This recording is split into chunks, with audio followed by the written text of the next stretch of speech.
Good afternoon, ladies and gentlemen. May I have my slides, please? Okay. So, firstly, I'd like to congratulate IDPA on this maiden flagship event, which is a huge success. I can see the presence of all the dignitaries here from various different countries and all the relevant industry participants present here, and the fantastic inaugural session. So, I'm very confident this is going to become an event to be marked in our calendar, in Oils and Fats calendar for the country and the globe. So congratulations IDPA, and I'm happy to be here with all of you. And with that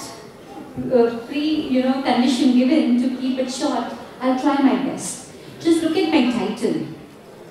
Malaysian Policy Measures for Sustainable Growth and Export Policies. It's a very vast subject, and I'll do my best to finish in the allotted time. Now, if you see, Malaysia has a huge legacy, a big history of over 100 years. In fact, we're in 105 years right now. We started, in fact, our event title sponsor, Sandavi, who's present here, they started buying their estates in 1920s. And fell down somewhere in 1960s, and several others in between. In 1966, this is very interesting, Nigeria was larger than Malaysia's palm production. Porum, which also has a representation here, which is present, and I believe they have some session later, maybe sometime tomorrow. They were formed in 1976 to regulate the industry and give it the right direction. So now that we heard the India story, my point is, there is so much of work gone into Malaysian palm oil industry. And I'm talking about the commercial oil palm industry right now, about 100 years over. But otherwise, the oil palm has been even much before Egyptian times. So, the very presence of MPOB, MPOC, MPOCC, the top heads over here, shows Malaysia's commitment to their largest trading partner, their largest market. They've all flown down only for a couple of hours. That is Malaysia's commitment to India. So we've had a lot of milestones, and I said I can't cover 100 years in just a few slides. But major milestones, like as I said, Porum started licensing the refiners. But all these regulations actually made a very healthy environment for the industry to grow. And that is what makes Malaysian industry what it is today. Now, another big challenge that we see with time is Malaysia is now the second largest producer and exporter of palm oil in the world, accounting for about 25% and about 35% of world's production and export respectively. Now, one thing is, you must understand Malaysia has realized for Malaysia to grow, there is no other way but to resort to R&D, innovation, technology, and that is where a lot of impetus has put in. In the earlier century, the focus was on Peninsular Malaysia. But with time, with growth, and the scarce land available in Peninsular Malaysia, focus went on to Sabah Sarawak. And now today, we almost have 50-50. In fact, Sabah Sarawak is going a little over 50% now. So year-on-year growth was much faster in earlier years, but then gradually plateaued, as I said, due to scarcity of land. And during the evolution of the crop, like I mentioned, Peninsular Malaysia was a focus, and now we are further taking it to Sabah Sarawak.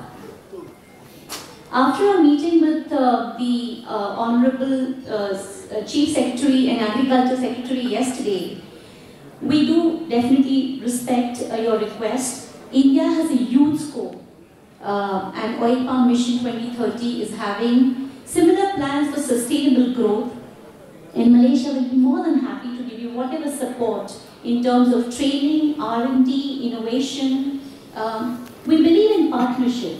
We are not looking at India as only your market or a dumping ground, which I commonly get to hear in the Indian region. Now, how and why has the Malaysian palm oil industry innovated? Malaysia has a fantastic self-funding mechanism. The industry is taxed through an act of parliament and pays a certain amount per metric ton of CPO, CPKO produced for R&D and promotion. One without the other would be meaningless, Mr. Akhil. Because no matter what fantastic story you have, but promotion, marketing is something that we need to learn.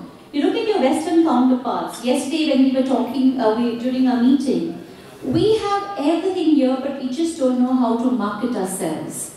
And for that, you need lots of funds. When we talk about MPOC, MPOB, research, technology, marketing, everything requires deep pockets. And then Malaysia has come up with this fantastic model.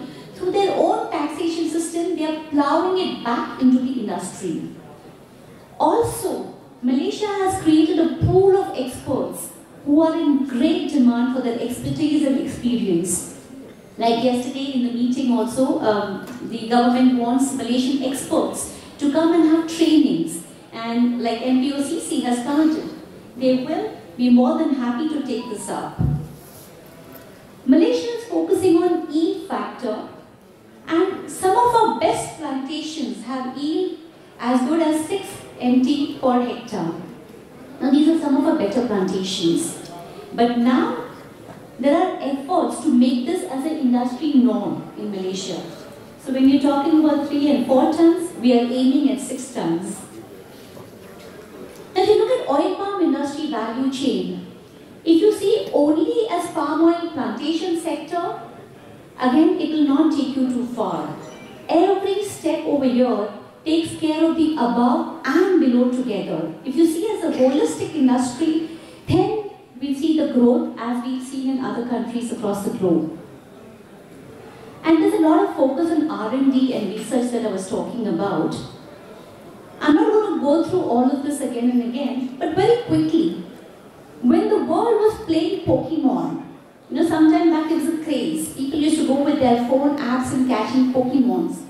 Malaysia was creating technology and having apps which will tell their planters, which will tell their laborers the fruits are ready and they can go and harvest that particular sector. We all know Malaysia has scarcity of labor, so these are we thrive on technology. Today, for heart health, our doctors, our cardiologists, they advise you to go for a CT scan to find out where the blockages are. And down the years, maybe 4 years, 5 years, you have trouble. So start taking care of your health, taking care of your heart. In Malaysia, we do scanning of our plantations. That tells us that down the line, maybe 4 years, 5 years, we see the yield decreasing. There may be disease there. So that is what Malaysia has been doing. And one point I definitely must note, zero burning and integrated pest management. That is worth mentioning here, because time and again we get allegations about haze, and there's so much Malaysia has been doing to control that. And besides that, by zero burning, it returns the nutrients and organic matter back to the soil. So these are some important things that Malaysia has been doing. Now, how Malaysia kept export policy stable and created a win-win situation. Now, one thing we need to understand, after all that R&D, after all that production, after all that innovation and technology, it's meaningless if we cannot be competitive enough in global trade. And that is only possible with stable, transparent, clear policies. In Malaysia, we don't have one industry called rumor industry, which I see in other regions. In Malaysia, it's very clear. Every month, we come up with our own formula. So there is no guessing game. There has been a consistent, long-term support to various specialized government agencies, MPOB, MPOC, and there are other bodies also, like I mentioned, Forum. So we ensure that the policies are given in the right direction. Even during COVID times, it was ensured that there was no disruption except for minor hiccups here and there. But immediately the governments came into action. It was ensured that supply chain is not disrupted. Export duties, even at that time, were kept almost unchanged. So there's always been a right balance between crude palm oil and refined palm oil products. And by mentioning all this, the benefits are on the other side. As Mr. Gupta has already cautioned me to maintain the time,